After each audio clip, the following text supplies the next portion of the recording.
John Crawfurd took firm reign of the new colony, but his authoritarian nature won him few friends with the local community. After Raffles left Singapore, Crawfurd retained some of Raffles's principles for the new colony and discarded others, especially those that would not make a profit.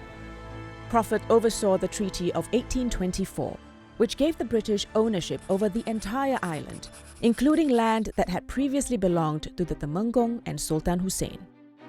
Indeed, in a display of power, Crawfurd went so far as to have 2 roads built across Sultan Hussein's compound.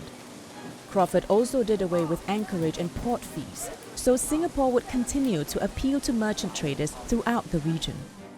He reinstated the tax farming system, in which the colonial government made money from the sale of licenses to businessmen who wanted to sell opium, alcohol, or operate gambling dens.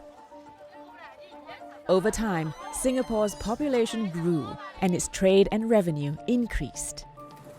By the time Crawfurd left Singapore in 1826, there were paved roads, street signs, and lights at night. A bridge had been built across the river for footway traffic, and a Singapore newspaper had been set up. More importantly, the revenue of the colonial authority in Singapore outstripped that of Penang. On his return to England in 1830, Crawfurd continued his support of Singapore from afar.